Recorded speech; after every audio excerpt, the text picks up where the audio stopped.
Bonjour tout le monde, aujourd'hui je réponds à un commentaire sur Genèse chapitre 1 et verset 1. Il y a une personne qui m'a adressé un message récemment en disant qu'en fait dans Genèse 1.1, il ne faut pas interpréter au commencement Dieu créa les cieux et la terre, mais il faudrait plutôt comprendre l'espace et la matière.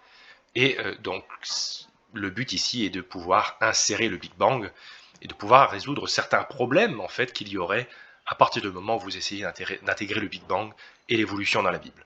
Alors voilà le message que j'ai reçu.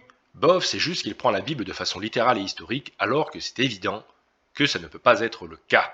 Difficile de dire que ça ne peut pas être le cas, dans la mesure où pratiquement tous les chrétiens et tous les juifs dans l'histoire ont compris le livre de la Genèse de manière littérale et historique. Et ici, bon, moi, dans la vidéo qu'il critiquait, je n'ai pas parlé particulièrement de la Bible, mais du livre de la Genèse. En fait, le livre de la Genèse est littéral et historique. Après, dans la Bible, vous avez d'autres textes, comme dans les psaumes, dans les proverbes, ou dans le livre de Job, ou dans certaines paroles de Jésus lui-même, qui sont symboliques, c'est vrai, mais dans le livre de la Genèse, on n'a pas du tout les codes de la poésie, ou de la mythologie, des allégories, etc. À partir de là, il nie tout ce qui ne va pas dans son sens, tout simplement. Je pense que l'inverse est totalement vrai aussi. À partir du moment où vous essayez d'intégrer le Big Bang et l'évolution dans la Bible, eh bien, il faut nier beaucoup de passages littéraux, et pas uniquement les 6 jours littéraux de Genèse 1, mais aussi, par exemple, quand il est question que la mort soit entrée dans le monde après le péché d'Adam et Ève, ce qui explique qu'il n'y a pas eu des millions d'années de mort avant Adam et Ève, par exemple. Alors, ce commentateur prend un exemple qui est que dans la Bible, la Terre est créée avant le Soleil. Ça, c'est ce que j'ai dit dans la vidéo. En fait, je pense que c'est ce que tout le monde lit dans le livre de la Genèse. Si on a une lecture simple, hein, qu'on ne va pas s'embourber dans les messages cachés, dans ce genre de théorie, la Terre est créée avant le Soleil. Bah, c'est vrai que si la Terre apparaît dans Genèse 1.1, et même dans 1.2, 1.3 d'ailleurs, et que le Soleil, lui, n'apparaît que bien après dans le texte, eh bien, effectivement, la Terre est avant le Soleil. Ça, c'est ce qu'ont compris les chrétiens et les juifs dans l'histoire.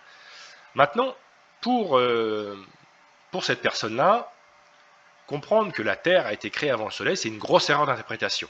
C'est pourtant l'interprétation naturelle du texte, mais lisons son explication.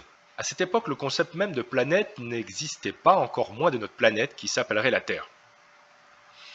En fait, Dieu présente le concept de la Terre et des jours et de la nuit dans Genèse 1, donc le concept existe en fait, dès Genèse 1.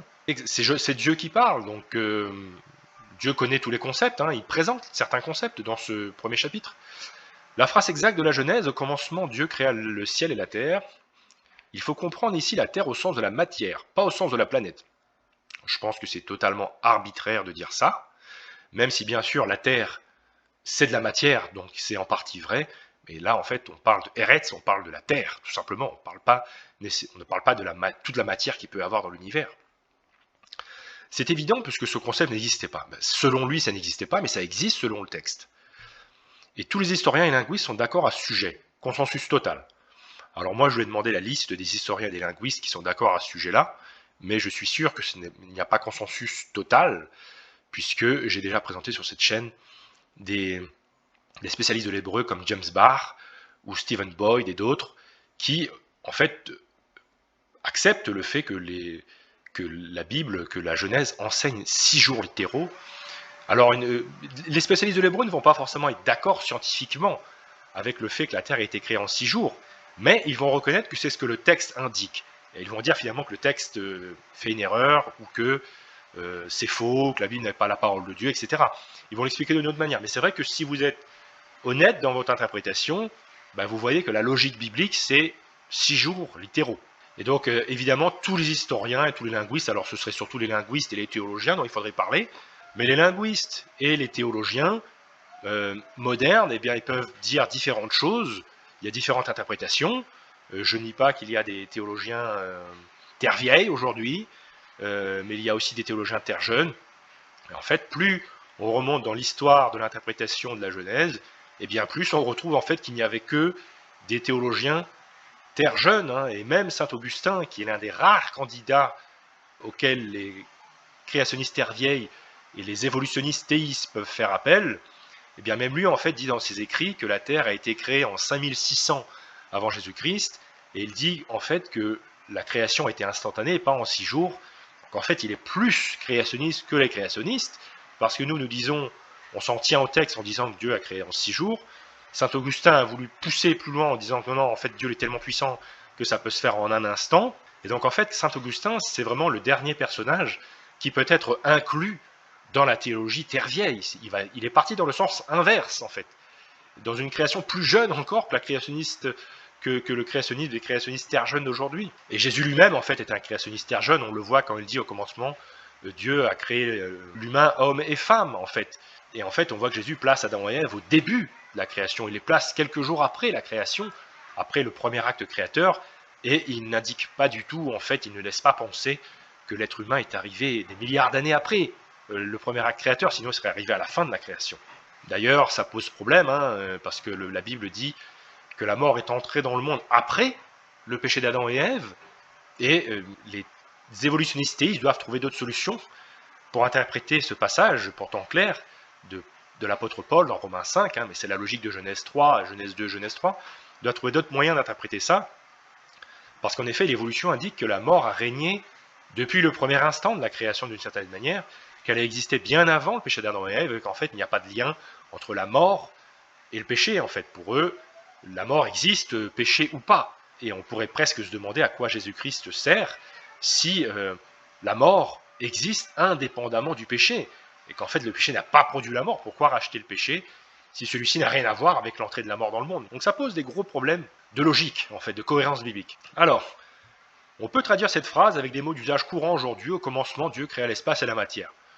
Donc ici, on a une personne qui refuse en fait la traduction qu'ont fait les chrétiens et les juifs pendant des milliers d'années, et nous devons aujourd'hui changer cette traduction. Pourquoi? Pas parce que le texte le nécessite, mais parce que on croit en la théorie de l'évolution et en le Big Bang, ce qui est une erreur catastrophique. Et ce qui explique pourquoi il y a eu autant de déchristianisation en Europe, c'est parce qu'on a commencé à dire que la Bible avait tort dans le livre de la Genèse, et que par extension, quand vous commencez à dire que la Bible a tort sur les origines, difficile de croire qu'elle pourrait avoir raison sur l'avenir. Et en fait, on se rend compte que si vous dites que la Terre est vieille et que la mort existait avant le péché d'Adam et Ève, vous devez réinterpréter beaucoup de passages bibliques. La Bible n'a plus de substance. Et il y a beaucoup d'athées aujourd'hui qui reconnaissent publiquement qu'en fait, ils sont passés de chrétiens à athées parce qu'ils se sont rendus compte que la Bible avait tort dans le livre de la Genèse. Et en fait, ce genre d'interprétation libérale, parce que les interprétations symboliques de la Genèse, comme la théorie jourage, la théorie du décalage, l'hypothèse structurelle, sont des théories qui sont nées au XIXe siècle et au XXe siècle pour essayer d'harmoniser Bible et évolution. Ce sont ces théories-là qui ont fait beaucoup de mal au christianisme, parce que dès que quelqu'un essaie d'avoir une certaine cohérence, essaie d'être raisonnable dans sa foi, il voit que ça ne colle pas, et que soit la Bible a raison, soit elle a tort, mais vous ne pouvez pas en fait l'harmoniser avec l'évolution. Vérifions ce que veut dire le mot Eretz, que nous trouvons dans Genèse 1.1, et qui en fait signifie terre, et territoire, pays, le sol. Donc ça parle bien de la terre. On le voit par exemple dans Genèse 2.5, à l'Éternel Dieu n'avait pas fait pleuvoir sur la terre. Donc là on ne va pas dire que Dieu a fini par faire pleuvoir sur de la matière dans l'univers. En fait, il a plu sur terre, il n'a pas plu ailleurs dans l'univers. Quand tu cultiveras le sol, il ne te donnera plus sa richesse, il dit ça à Caïn, tu seras errant et vagabond sur la terre. Donc effectivement, Caïn a été vagabond sur la terre, pas sur la planète Mars, pas quelque part dans l'univers. Quand il est question de terre, dans ces premiers chapitres de la Genèse, il est question de la création. C'est cette boule-là dont il est question. Alors pour être exact, il ne s'agit pas exactement de cette boule-là, parce que là on a les continents divisés, alors qu'en fait Dieu a créé la Pangée, le supercontinent au départ. Ce supercontinent s'est brisé durant les processus catastrophiques lors du déluge de Noé. En fait, il a plutôt créé ça au début. Il avait créé un continent unique. Le sec était en un endroit et la mer en un endroit, comme c'est mis dans le livre de la Genèse, que nous allons voir par la suite.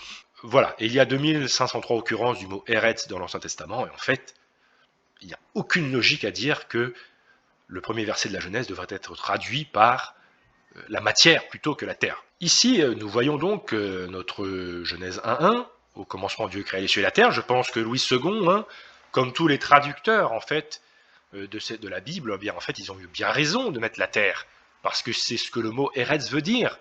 Là, on ne parle pas de la matière, là, hein. On n'est pas dans une théorie spéculative du Big Bang ici. Ici, on parle de la terre, on est pragmatique. La terre était informée vide, il y avait des ténèbres à la surface de l'abîme. Dans la Bible, hein, l'abîme, c'est la mer en fait. La surface de la mer, la surface de l'eau. Et d'ailleurs, l'Esprit de Dieu se mouvait au-dessus des eaux. Donc, où sont les eaux? Est-ce qu'on parle ici des eaux? Parce que là, visiblement, les eaux sont sur la Terre. Donc, quelle planète a de l'eau dans l'univers? Eh bien, jusqu'à maintenant, il n'y a que la Terre qui a l'eau liquide. On parle ici de la Terre. On ne parle pas ici de la matière au sens général, au sens de la matière qui existerait ailleurs dans l'univers. Là, on a ici Dieu qui définit ce que c'est qu'une journée. La lumière, c'est le jour, et les ténèbres, c'est la nuit. Il y eut un soir, il y eut un matin, ce fut le premier jour. Le premier jour est cadré, la définition du mot jour est cadrée, vous avez un matin, vous avez un soir, vous avez un jour. Ici, on voit vraiment que on parle du jour, c'est la portion éclairée de la journée. Là, on n'est pas dans des périodes de temps longues, etc. Symbolisme n'est pas permis ici. Par la suite, eh bien, nous avons l'étendue qu'est le ciel, et voilà, on a le deuxième jour. On a ici le sec qui paraît, hein, donc on voit que effectivement les eaux sont en un seul lieu, et donc le sec est en un seul lieu. Donc on a ici, de manière implicite, on a la Pangée. Dieu appela le sec terre, tiens, et il appela les eaux, l'amas des eaux mer. Donc là on a la mer, on a la terre. Ben là on parle vraiment de la terre, on parle vraiment pas de la matière dans l'univers. Et là en plus Dieu dit, au troisième jour, que la terre produise de la verdure, de l'herbe, des arbres fruitiers. Donc, la terre, de quelle terre s'agit-il ici? Est-ce qu'il s'agit de la matière dans l'univers, ou est-ce qu'il s'agit tout simplement de notre bonne vieille terre? Eh bien, il s'agit de notre bonne vieille terre ici. Il n'y a que sur terre où nous avons de la verdure, de l'herbe et des arbres fruitiers. Donc là, on voit bien que quand il est question de la terre, dans Genèse 1.1, il est bien question de la terre. Il n'est pas question de la matière dans l'univers. Et effectivement, quand nous arrivons au quatrième jour, ici, eh bien, on nous dit, Dieu fit les deux grands luminaires, le plus grand luminaire pour présider au jour, et le plus petit luminaire pour présider à la nuit. Il fit aussi les étoiles. Dieu les plaça dans l'étendue du ciel pour éclairer la terre. Donc vous voyez, on se demande comment la terre a pu venir après. Comment la terre a pu venir après le soleil, puisque en fait ils ont été créés pour éclairer la terre. La terre a dû venir en premier, et après on crée le soleil pour l'éclairer. Et ça, c'est le quatrième jour. Donc effectivement, on voit que la terre, on voit bien qu'elle existe avant, hein. Au troisième jour, elle existe parce qu'on y produit de la verdure, et en fait, on voit qu'elle existe depuis le premier verset, la terre. Au commencement, Dieu a créé la terre. C'est la pépite de l'univers, c'est la pépite de la création, c'est la terre avec l'être humain dessus, et tous les animaux, etc. Donc, ce chrétien qui nous disait, en fait, qu'on ne peut pas dire que la terre est créée avant le soleil, bah, c'est vraiment ce qui est dit dans la Bible, quoi. Je pense pas que ce soit une grosse erreur d'interprétation. Je pense que c'est une interprétation classique, logique, raisonnable du texte. C'est ce que le texte dit. Je pense que beaucoup d'athées qui étudient le texte biblique ne vont pas conclure une chose différente. Ils vont dire que la Bible a tort. C'est vrai, c'est soit elle a tort, soit elle a raison. Elle n'a pas à moitié tort, à moitié raison. Elle a totalement tort ou elle a totalement raison. Mais continuons. Nous avons dans Ésaïe 26.4 un conseil qui nous est donné, franchement, auquel nous devons nous en tenir. Confiez-vous en l'Éternel à perpétuité. Même dans les temps modernes d'aujourd'hui, il faut se confier en l'Éternel, car l'Éternel est le rocher des siècles, à jamais. Et là, il nous est dit, car en 6 jours, eh oui, 6 jours, l'Éternel a fait les cieux, la terre et la mer et tout ce qui est contenu. Donc là, c'est vrai qu'il n'y a plus de débat. Il ne devrait plus y avoir de débat, du moins. Parce que tout ce qui est contenu dans l'univers a été créé en 6 jours. Donc, même si vous mettriez le soleil un jour avant la Terre, par exemple, ça ne va pas vous aider à argumenter le Big Bang et les milliards d'années. Donc, selon Genèse 1, la séquence, elle est claire. On a une séquence. Ici, grammaticalement, on a une séquence. Et Dieu a fait ceci, puis il a fait ceci, et il a fait cela. Il a fait tout ça en 6 jours. Je précise que le mot jour ici au pluriel avec le S c'est le mot yamim en hébreu, et il est utilisé dans Exode 20:11, donc dans ce verset-là, et il n'est jamais utilisé pour désigner autre chose que des jours ordinaires. Dans toute la Bible, en fait dans toute la Bible hébraïque, eh bien vous verrez que le mot yamim, ce mot-là, n'est jamais utilisé pour désigner autre chose que des jours ordinaires, la forme plurielle.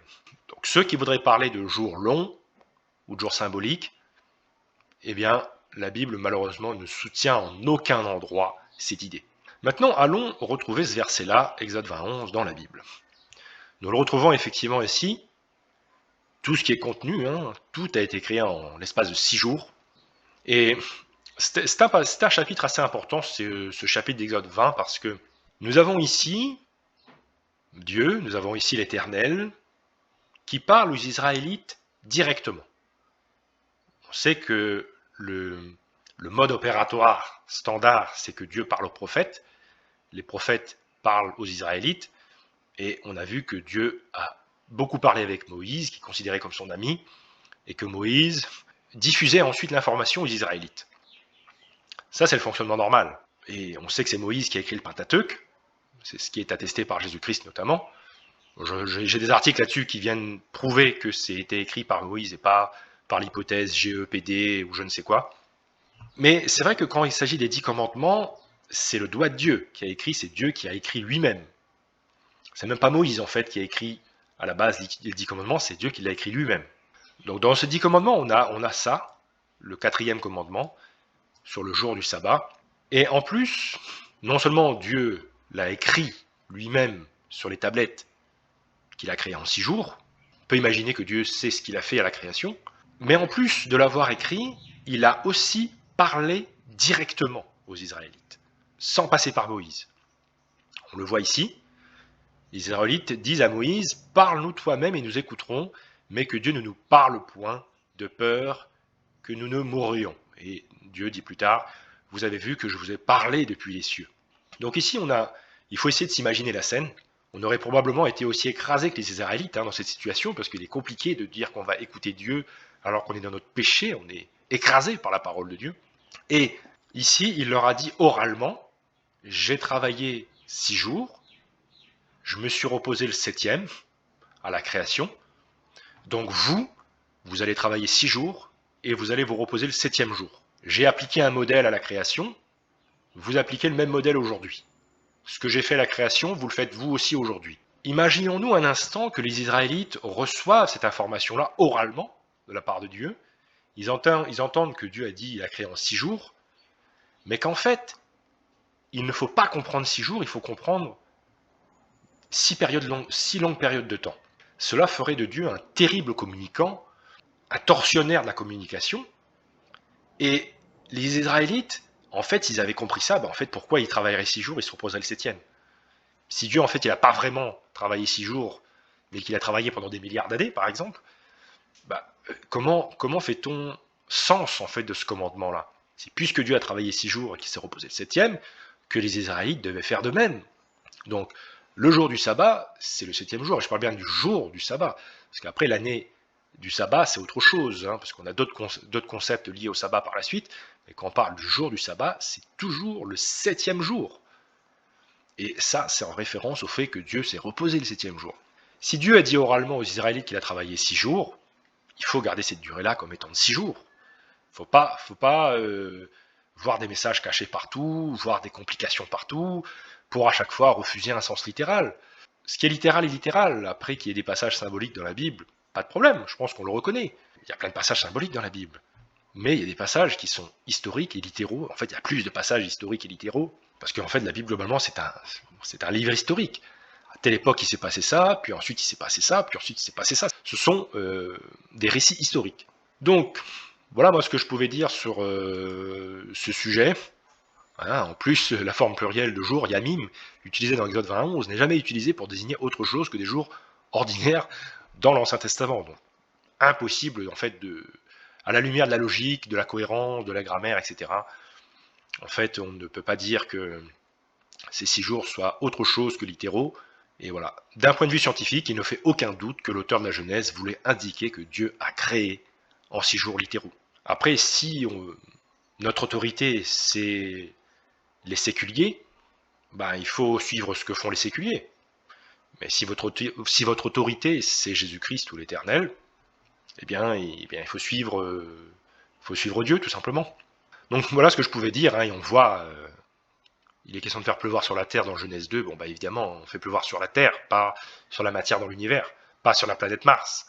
Caïn a été errant et vagabond sur la terre, bah, quelle terre? Donc de quelle terre il s'agit là? Voilà. Donc voilà, c'est pour ça que moi je pense pas qu'il y a de grosses erreurs d'interprétation. Je pense que l'interprétation normale, c'est que la Terre est créée dès le début, et puis après, au 4e jour, nous avons le soleil qui arrive, et pour cette histoire de la lumière, hein, parce que je pense que beaucoup de gens vont buter là-dessus, parce qu'ils disent, oui, mais comment pouvait-il y avoir de la lumière avant le soleil? Bah, soit on est comme les polythéistes de l'Antiquité qui croyaient que le soleil était Dieu, et on pense qu'en fait la lumière ça vient du soleil, principalement, soit on croit en l'éternel et on pense que Dieu peut créer de la lumière sans soleil, surtout quand il nous le dit qu'il l'a fait. Hein, au verset 3, que la lumière soit, la lumière fut. Dieu a créé de la lumière, ensuite il a donné sa forme à la terre dans le verset 2, la forme sphérique, la terre tourne sur elle-même, Dieu a une lumière qui est dirigée sur la terre, la lumière, pour avoir un jour, vous avez besoin de la rotation de la terre et une lumière dirigée. Nous l'avons dès Genèse 1.3, en fait, cette condition-là, ces critères-là. Donc la lumière a existé avant le soleil. Donc Dieu est lumière, dans toute la Bible, on nous dit que Dieu est lumière. Donc il nous dit, en fait, hein, parce que c'est pas une question, là c'est pas l'inventé, il nous dit qu'il a créé la lumière, là. Ben, faut pas dire qu'il n'y avait pas de lumière, puisqu'il dit qu'il a créé la lumière.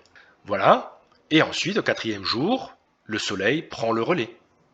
Mais avant le 4e jour, la lumière était créée par Dieu surnaturellement, mais en fait, la création de l'univers est surnaturelle. Le soleil est surnaturel, la lune est surnaturelle, la terre est surnaturelle. Tout ça a été créé de manière miraculeuse. La création est un miracle. Et donc on ne peut pas accepter la résurrection de Jésus ou le fait que Jésus ait transformé l'eau en vin ou qu'il ait marché sur les eaux, et là dire qu'effectivement aucun processus naturel ne peut l'expliquer, etc., mais que c'est surnaturel, etc. Et puis après, quand on arrive à la création, on essaie de tout expliquer de manière naturelle. Non. Ce qu'il y a dans Genèse 1, c'est une création miraculeuse. C'est pas une invention des créationnistes, c'est pas quelque chose qu'on dit pour nous arranger. C'est en fait ce que le texte dit, on n'y peut rien. Dieu a créé ex nihilo à partir de rien, début à rien, et il crée la terre. À partir de rien. Bah, c'est un miracle. C'est un miracle. Tout est miraculeux là-dedans. Hein. La terre, la lumière, la verdure, l'herbe, Adam et Ève qui sont créés adultes, les premiers arbres qui sont créés adultes. Tout est miraculeux en fait dans ce Genèse 1. Donc après, si on essaye d'étudier ça de manière purement naturelle, eh bien ça va être assez compliqué. Voilà ce que je pouvais dire, et en réponse bien sûr à cette personne-là, je pense effectivement que la Terre est une création miraculeuse et que la Terre a été créée avant le Soleil, pas parce que je l'ai observé moi-même ou parce que j'ai fait un calcul mathématique pour le découvrir, mais parce que c'est un témoignage historique qui nous est donné ici. Et il faut en revenir à la méthode historique, pas uniquement à la méthode scientifique, parce que la science, ça marche bien dans le présent, avec des tests en laboratoire, des expériences, une reproductibilité, des choses comme ça.